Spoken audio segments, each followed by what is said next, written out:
اب میں آپ کو آخر میں سنانے کو مستدرک الحاکم اور طبرانی شریف سے حدیث پاک ہے، نبی کریم صلی اللہ علیہ وسلم تشریف فرما تھے، ایک سائل حاضر ہوا، اس نے کہا یا رسول اللہ مجھے کچھ عنایت فرمائیں، آپ خاموش رہے۔ پھر دوسری مرتبہ اس نے عرض کیا، تیسری مرتبہ عرض کیا، سرکار خاموش تھے۔ جب چوتھی مرتبہ عرض کیا نا، سرکار نے فرمایا سل، مانگ۔ حضرت علی المرتضیٰ جو اس حدیث کے راوی ہیں کہتے ہیں ہمیں بڑا رشکا ہے کہ دیکھو سرکار نے اسے فرمایا سل، مانگ، تو یہ دیکھو کیا مانگتا ہے۔ کہتے لیکن جب اس نے سوال کیا تو ہمیں بڑی مایوسی ہوئی کہ اس نے کیا مانگا۔ کہتے جی مجھے ایک سواری عنایت فرما دیں۔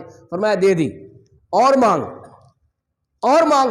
عرض کی یا رسول اللہ مجھے زیادہ را دیں۔ فرمایا دے دیا، وہ لے کر چلا گیا۔ بعد میں سرکار نے فرمایا دیکھو اس کے سوال میں اور وہ بڑھیا جو حضرت موسیٰ علیہ السلام سے مانگتی تھی اس کے سوال میں کتنا فرق ہے۔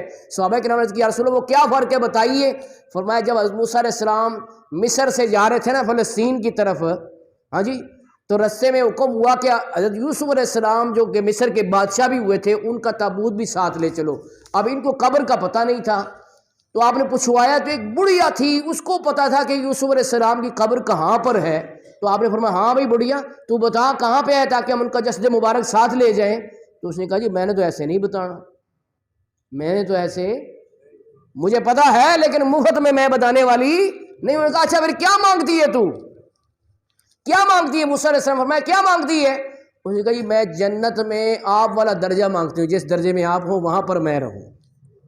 آپ نے فرمایا نہیں ایسی بات نہ کر، جنت مانگ لے لیکن جنت میں میرا درجہ نہ مانگ۔ انہوں نے کہا نہیں جی میں نے تو پھر بتایا ہی نہیں۔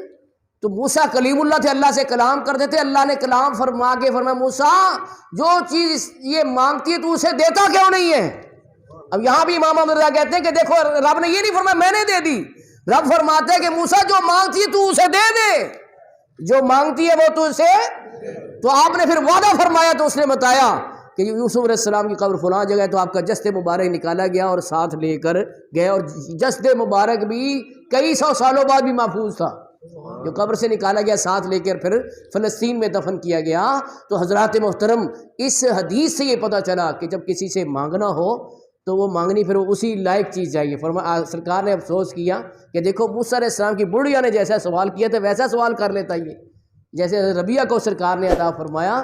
تو مانگنے کا شعور دیتے ہیں، جو بھی مانگو حضور دیتے ہیں، مانگنے والا ہو اگر کوئی میرے آقا ضرور دیتے ہیں۔ تو بارگاہ رسالت میں جولیاں پھیلا کے رکھیں، کرم ہوگا اور ضرور ہوگا۔ اللہ تعالیٰ سے ہم یہ دعا کرتے ہیں ہمیں سرکار کے در کی حاضری نصیب فرمائے۔ وآخر دعوانا الحمدللہ رب العالمین۔ سنتیں